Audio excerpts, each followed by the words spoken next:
Au nom du Père et du Fils et du Saint-Esprit. Amen.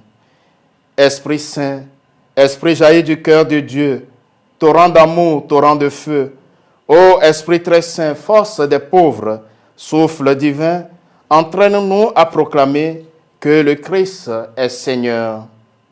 Évangile de Jésus-Christ selon saint Jean. L'un des 12, Thomas, appelé Didyme, c'est-à-dire jumeau, n'était pas avec eux quand Jésus était venu. Les autres disciples lui disaient, « Nous avons vu le Seigneur. » Mais il leur déclara, « Si je ne vois pas dans ses mains la marque des clous, si je ne mets pas mon doigt à l'endroit des clous, si je ne mets pas la main dans son côté, non, je ne croirai pas. » 8 jours plus tard, les disciples se trouvaient de nouveau dans la maison et Thomas était avec eux.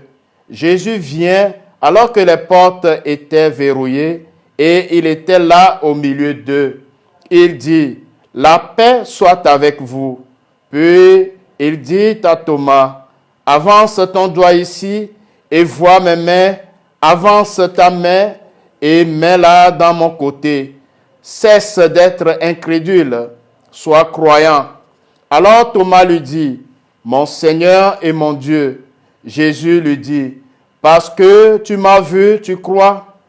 Heureux ceux qui croient sans avoir vu. » Acclamons la parole de Dieu. Chers frères et sœurs bien-aimés, aujourd'hui, ce lundi 3 juillet 2023, lundi de la 13e semaine du temps ordinaire année A, l'Église nous propose de fêter l'apôtre saint Thomas. Thomas est un juif de Galilée et un des 12 apôtres de Jésus. Il se révèle d'abord fougueux et généreux lorsqu'il réagit aux paroles de Jésus qui annoncent sa mort. Allons nous aussi et nous mourrons avec lui. Jean 11, verset 16. On perçoit aussi son esprit critique dans le dialogue qui suit la scène.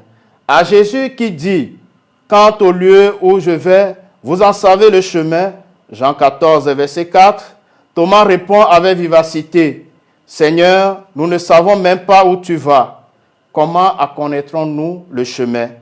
Mais c'est son incrédulité qui lui donne une place unique dans le récit des apparitions de Jésus. Thomas refuse de croire avant d'avoir vu les marques de la crucifixion. La paix soit avec vous. Cette paix de Dieu, nous en avons vraiment besoin en notre temps, où tant de guerres envahissent notre terre.